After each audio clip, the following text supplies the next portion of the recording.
उसके बाद जेनिटल देखते हैं फीमेल्स का।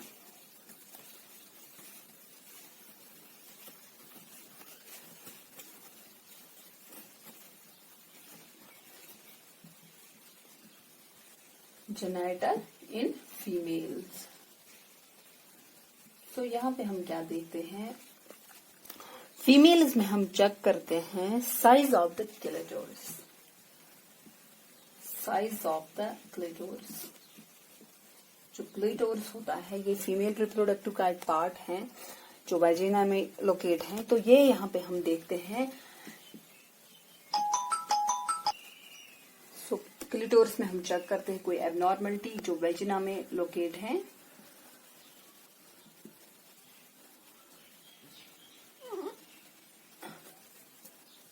जो वाजिना में लोकेट है, तो यहाँ पे ये हम चेक करते हैं। एंड जो लेबियाज होते हैं, लेबिया माइनोरा एंड मेजोरा, वो भी हम चेक करते हैं। माइनोरा एंड मेजोरा, तो यहाँ पे वो भी चेक करना पड़ता है, कोई एबनॉर्मलिटी मत है, ये भी जरूरी है फीमेल्स में चेक करना। सो इसी के साथ फिजिकल मैच्योरिटी खत्म हो गया। इसके बाद हम स्टार्ट करेंगे maturity of nerves and muscle.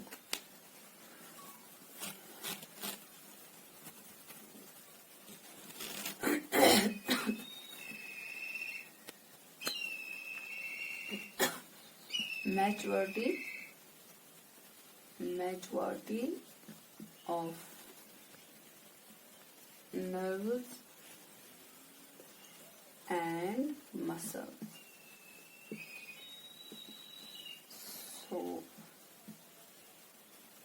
तो यहाँ पे हम क्या देखते हैं, जो हेल्थ केयर प्रोवाइडर होता है तो उसको क्या करना, चेक करना होता है जो 6 checks of the baby's nerves and muscle. 6 heading से मैं आपको वो नीचे बताऊंगी अभी। So 6 checks of the babies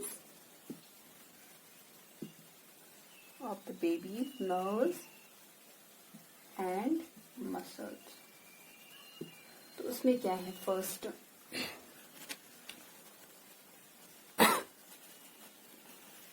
तो यहाँ पे हम क्या देखते हैं, जो स्कोर होता है, जितना हम बेबी को जब एसेस करते हैं, ड्यूरिंग दैट टाइम, एसेस करने के टाइम हम क्या करते हैं, जो स्कोरिंग होती है, स्कोरिंग हम बेबी को, जितनी बेबी की स्कोरिंग आएगी अकॉर्डिंग टू दैट हम बेबी को स्कोर करते हैं। अगर बेबी मोर मैच्योर है तो जो स्कोरिंग है वो हायर होगी, स्कोरिंग जो है वो हायर होगी। अगर बेबी ज्यादा मैच्योर है स्कोर फिर हाई रहेगा। सो हम इसके बाद क्या देखेंगे, फिर जो ये 6 चेक्स हैं वो क्या है, कहाँ पे हम ये 6 चेक्स करते हैं। These are the areas. तो क्या क्या है वो, पोस्चर, फर्स्ट इज पोस्चर हम देखते हैं। तो यहाँ पे हम देखते हैं बच्चे का पोस्चर क्या है। आर्म्स, जो बाजू होते हैं बच्चे की, वो अपनी बाजू कैसे पकड़ेगा, अपनी जो बाजू होते हैं, जो आर्म्स होती है, उनका पोस्चर कैसा होगा, आर्म्स का एंड लेग्स का। तो ये भी देखना है जो बच्चा है वो कैसे अपने लेग्स को रखेगा। वो अगर ट्विस्टेड रखेगा तो वो भी हमें मतलब लिखना है, जो हम चार्ट बनाएंगे एट दैट टाइम वो हमें लिखना है जो बच्चा है वो अपनी आर्म्स को कैसे रखेगा और लेग्स को कैसे रखेगा। तो पोस्चर में हमें ये सब देखना है। तो अपने आर्म्स को कैसे होल्ड करेगा, लेग्स को कैसे होल्ड करेगा, वो सब हमें इसमें लिखना है। Second is square window. Square window में क्या देखते हैं, so this looks at how far the babies hand can be flexed towards the wrist. जो बेबी का हैंड होता है वो हम देखते हैं, यहाँ पे बेबी का जो हैंड होता है वो कितना फ्लेक्स होता है towards the wrist.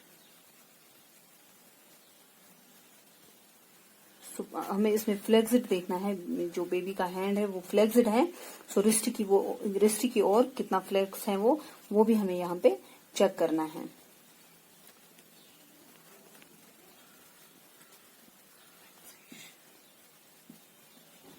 Towards wrist, तो इसमें वही चेक करते हैं फ्लेक्सेशन कितनी है बेबी को टुवर्ड्स द रिस्ट। इसमें हम देखते हैं फ्लेक्सेशन टुवर्ड्स द रिस्ट, यानी कि हम ऐसे फ्लेक्स करते हैं बच्चे के रिस्ट को, वो हम देखते हैं वैसे फ्लेक्स कितना हो जाएगा रिस्ट की ओर, तो उसको बोलते हैं स्क्वायर विंडो। उसके बाद हम देखेंगे आर्म रिकॉइल। तो आर्म रिकॉइल में क्या देखते हैं, उसके बाद है आर्म रिकॉइल। आर्म रिकॉइल में क्या देखते हैं कि जो बच्चे की आर्म है वो फ्लेक्स हो जाएगी, मतलब वापस कैसे फ्लेक्स हो जाएगी, स्प्रिंग बैक। तो इसमें ये सब चीजें चेक करते हैं। यहाँ पे वो देखते हैं कि फ्लेक्स मतलब उसी पोजीशन में वापस कैसे जाएगी, ठीक तरीके से जाते हैं। तो ये भी सब बैलेट स्कोर में आता है, ये भी उसमें इंक्लूड है। तो ये यहाँ पे चेक करते हैं। उसके बाद है दूसरा, उसके बाद देखेंगे हम पॉप्लिटियल एंगल। तो उसमें हम देखते हैं how for the babies knees extend, जो बेबी के नीज होते हैं वो कितनी एक्सटेंड हो जाएगी, जो बेबी के नीज है वो कितनी एक्सटेंड हो जाएगी। तो यहाँ पे हम ये सब चेक करते हैं। उसके बाद है स्कार्फ साइन। तो इसमें क्या देखते हैं, इसमें देखते हैं जो बेबी के एल्बो हैं वो मूव हो जाएगी अक्रॉस द बेबीज चेस्ट। तो ये भी एक डिबोविट्स का ये बैलेट एग्जामिनेशन का एक पार्ट है, जिसमें हम असेस करते हैं developmental age and muscle tone in neonates. तो इसमें देखते हैं जो आर्म्स है वो पुल हो जाएगी अक्रॉस द चेस्ट, यानी कि चेस्ट की ओर अक्रॉस पुल हो जाएगी। तो इसमें वो सब हम देखते हैं। उसके बाद है हेड एंड, और मैंने यहाँ पे नहीं लिखा ये। उसके बाद है हेड एंड ईयर।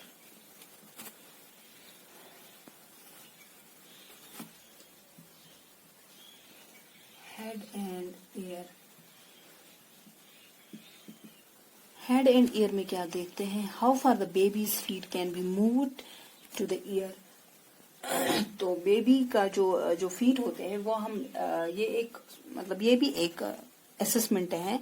तो इस असेसमेंट के ड्यूरिंग हम देखते हैं जो बेबी के फीट होते हैं, फीट कितना मूव करेंगे टुवर्ड्स द ईयर, फीट कितना मूव करेंगे towards the ear. So examination के दौरान क्या करते हैं, मतलब physical examination assessment score and the nerves and muscle score are added together. तो ये सब हम ऐड करते हैं, एक साथ ऐड करते हैं। सो हेल्थ प्रोवाइडर जो होता है वो हम इसी के हिसाब से वो एस्टिमेट करता है बच्चे की गेस्टेशनल एज को, सो ये सब वो इंक्लूड करता है असेसमेंट, जो physical assessment score and the nerves and muscle score जो होता है। Physical assessment and nerves and muscle, तो स्कोर, तो ये हम साथ में क्या करते हैं, ये हम मिलाकर, जो केयर प्रोवाइडर होता है ये मिलाकर वो जितना टोटल आएगा उतना वो ये मिलाकर वो बच्चे की गेस्टेशनल एज को एस्टिमेट करता है, तो ये ये जो एग्जामिनेशन है ये बहुत ज्यादा इम्पोर्टेंट है बच्चे की वेलबींग के लिए, ताकि बच्चा ठीक रहे। इसके लिए ये एग्जामिनेशन बहुत ज्यादा जरूरी है और असेसमेंट भी बहुत ज्यादा जरूरी है जो हमें बच्चे को पैदा होने। उसके बाद हम स्टार्ट करेंगे फिजियोलॉजिकल एडाप्टेशन। फिजियोलॉजिकल एडाप्टेशन में मैं आपको कुछ स्टेजेस भी बताऊंगी। उसके बाद हम फिजियोलॉजिकल एडाप्टेशन में हर एक सिस्टम की एडाप्टेशन में आपको बताऊंगी, ईच सिस्टम की। तो उसके बाद हम ये देखेंगे ब्रेस्ट फीडिंग। ये मैंने आपको इसमें अपगार स्कोरिंग ऑल दैट पढ़ाया है।